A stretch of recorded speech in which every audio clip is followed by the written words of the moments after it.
চ্যানেলে সকলকে স্বাগত জানিয়ে শুরু করছি আজকের অত্যন্ত বড় প্রতিবেদন। 26,000 শিক্ষক শিক্ষাকর্মীর চাকরি বাতিলের আরও একটি বড় আপডেট।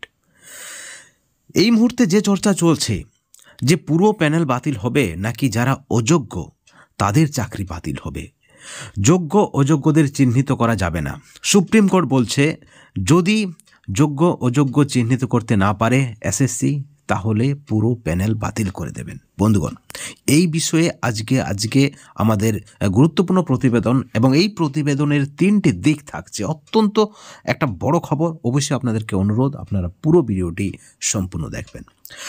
প্রথমে আপনাদেরকে জানিয়ে রাখি 26,000 শিক্ষক শিক্ষাকর্মীর যে চাকরি বাতিলের মামলা, সেখানে আপনারা জানেন আইনজীবী বিকাশ রঞ্জন ভট্টাচার্যের পক্ষ থেকে যে ধরনের দাবি রাখা হয়েছে সুপ্রিম কোর্টে যে পুনরায় এই সকল শিক্ষক শিক্ষাকর্মীদের পরীক্ষায় বসার সুযোগ দেওয়া হোক, যারা পাস করবে তাদের চাকরি বৈধ। এবং ঠিক অপর দিকে যোগ্য চাকরি প্রার্থীরা বলছেন যে তারা যোগ্য, তারা সঠিক প্রক্রিয়ায় আইন মেনে নিয়ম মেনে তারা নিয়োগ পেয়েছেন। এমতো অবস্থায় তাদের চাকরি বাতিল হবে কেন? যারা অযোগ্য তাদের চাকরিটা বাতিল হোক। এবং যোগ্য অযোগ্য চিহ্নিতকরণ কিভাবে হবে তার কোনো উপায় নেই। ইতিমধ্যেই সিবিআইয়ের পক্ষ থেকে প্রায় 10,000 শিক্ষক শিক্ষাকর্মী যারা অযোগ্য তাদেরকে চিহ্নিত করা গেছে। এখন প্রশ্ন হচ্ছে যে শুধুমাত্র যোগ্য অযোগ্য এই চর্চাই চলছে, আবার পরীক্ষা দিয়ে পাশ করতে হবে, পুরো প্যানেল বাতিল হবে, এইগুলি যেমন একটা ঘটনা, ঠিক অপর দিকে আরও একটি বড় কোথাও না কোথাও ঘটনা সেটা কিন্তু গোপন হয়ে যাচ্ছে। সেটা হচ্ছে যে যারা অযোগ্য তারা চাকরিটা পেয়েছেন কিভাবে, সেই সকল চোরদের ধরতে হবে। সেই সকল চোরদের ধরতে হবে কোন আধিকারিক, কোন মন্ত্রীর মাধ্যমে, কার মাধ্যমে যারা অযোগ্যভাবে টাকার বিনিময়ে সাদা খাতা জমা দিয়ে মোটা টাকার বিনিময়ে চাকরিটা পেয়েছে, যোগ্যদেরকে বঞ্চিত করে তাদেরকে আগে ধরতে হবে যে কার বিনিময়ে, অর্থাৎ সেই সকল বড় চোরদের আগে জেলে ভরতে হবে। বন্ধুগণ, যোগ্য অযোগ্য চিহ্নিতকরণ পরে হবে, সেই সকল চোরদের জেলে ভরতে হবে, এমনটাই কিন্তু এক শ্রেণীর শিক্ষকের পক্ষ থেকে দাবি উঠছে। অত্যন্ত বড় একটা ব্রেকিং নিউজ আপনাদেরকে জানিয়ে রাখি যে 26,000 শিক্ষক শিক্ষাকর্মীর যে মামলা, আপনারা জানেন সুপ্রিম কোর্টে এই মামলার শুনানি চলছে এবং সেখানে যোগ্য অযোগ্য চিহ্নিতকরণ না হলে সুপ্রিম কোর্টের বিচারপতির পক্ষ থেকে যেমনটা জানানো হয়েছে পুরো প্যানেল বাতিল হবে। ঠিক অপরদিকে যারা যোগ্য তারা কিন্তু রাস্তায় নামতে প্রস্তুত। এবং বিকাশ রঞ্জন ভট্টাচার্য যেটা বলেছেন যে আবার তাদেরকে পরীক্ষায় বসার সুযোগ দেওয়া হোক, এই সকল ঊর্ধ্বে রেখে সবচেয়ে যেটা বড় কাজ এবং যেটা আগে করতে হবে সেটা হচ্ছে যে এই সকল অযোগ্যরা কার মাধ্যমে চাকরি পেয়েছে তাদেরকে চিহ্নিত করতে হবে, তাদেরকে জেলে ভরতে হবে। এই ধরনের দাবি কিন্তু শিক্ষক মহলের পক্ষ থেকে তোলা হচ্ছে। ঠিক অপর একটা দিক আপনাদেরকে বলে রাখি যে আপনারা জানেন তৃণমূলের পক্ষ থেকে একটা অভিযোগ করা হয়। এই অভিযোগটা বিভিন্ন সময়ে বিভিন্ন নেতৃত্বদের মুখে আপনারা শুনেই থাকবেন।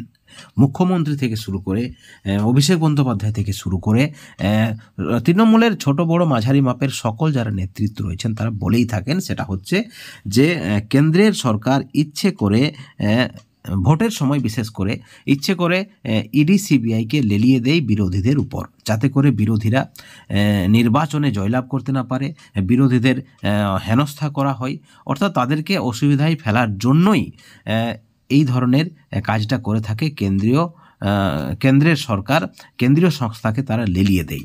তাহলে প্রশ্ন হচ্ছে যে বারবার আপনারা দেখেছেন সিবিআই তদন্তে খুশি নয় হাইকোর্ট। সিবিআই তদন্ত করে কি পেয়েছেন?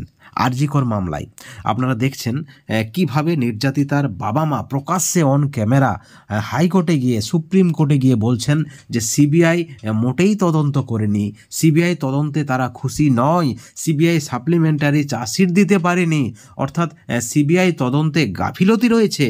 সিবিআই শুধুমাত্র কলকাতা পুলিশ যে তদন্ত করেছে সেই তদন্তের মধ্যেই সীমাবদ্ধ থেকেছে। এবং আপনারা জানেন ইতিমধ্যেই সিভিক সঞ্জয়কে দোষী সাব্যস্ত করেছে শিয়ালদহ আদালত এবং তাকে মৃত্যু দণ্ডের নির্দেশ দিয়েছেন বিচারপতি অনির্বাণ দাস, কিন্তু তাতে খুশি নয় নির্যাতিতার পরিবার। আবার মুখ্যমন্ত্রী যাচ্ছেন হাইকোর্টে। যাই হোক, বিষয়টা হচ্ছে যে যদি সিবিআই সঠিকভাবে তদন্ত না করে, একাধিক যদি তদন্ত ভার, আপনারা জানেন এই মুহূর্তে সিবিআইয়ের হাতে কিন্তু নিয়োগ দুর্নীতি থেকে শুরু করে একাধিক মামলার তদন্ত ভার রয়েছে সিবিআইয়ের হাতে, কিন্তু তেমন কোনো সাফল্য সিবিআইয়ের পক্ষ থেকে আসেনি, তাহলে অপর একটা দিক কি থাকছে? তাহলে যারা তৃণমূল এবং বিজেপি বাদে যে সকল বিরোধী রাজনৈতিক দলগুলি রয়েছে তারা কিন্তু সেটিং তত্ত্ব খাড়া করছে। কিসের সেটিং? মোদি দিদির সেটিং, যার ফলে কেন্দ্রীয় তদন্তকারী সংস্থার সঙ্গে একটা বোঝাপড়া হয়ে যায় এবং এই যে মামলা হয়, আরজিকর মামলা থেকে শুরু করে, নিয়োগ দুর্নীতির মামলা থেকে শুরু করে, গরু পাচার থেকে শুরু করে, কয়লা পাচার থেকে শুরু করে, আপনারা দেখেছেন সব মামলায় একটা সেটিং বা তেমন একটা সাফল্য নেই। যাদেরকে গ্রেপ্তার করে ইডি সিবিআই, তাদের বিরুদ্ধে কোনো তথ্য প্রমাণ কিন্তু সেভাবে দিতে পারেনি ইডি সিবিআই। অর্থাৎ নিয়োগ দুর্নীতিতেও ব্যর্থ, আরজিকর মামলায়ও ব্যর্থ।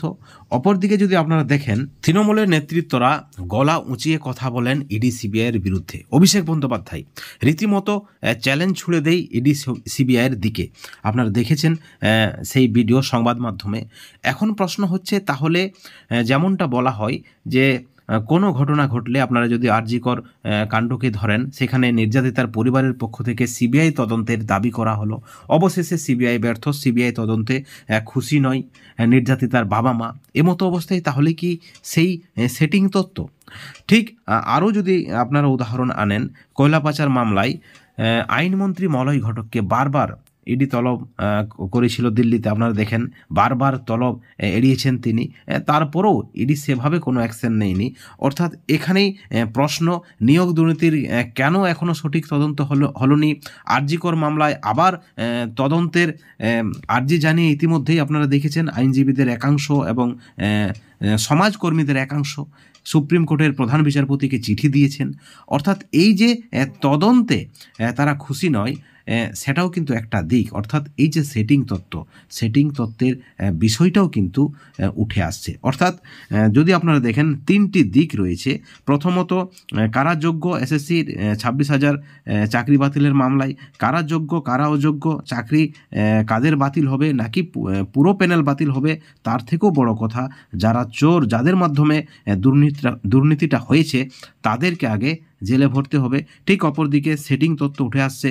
এবং যদি বা কেন্দ্রীয় সরকার, কেন্দ্রীয় তদন্তকারী সংস্থাকে বিরোধীদের উপর লেলিয়ে দেয়, তাহলে কেন্দ্রীয় তদন্তকারী সংস্থার তদন্তে কেন অখুশি? যদি আরজিকর মামলায় আপনারা দেখেন বা নিয়োগ দুর্নীতির ক্ষেত্রেই যদি দেখেন। বন্ধুগণ, এই ভিডিওর পরিপ্রেক্ষিতে আপনাদের মতামত কি?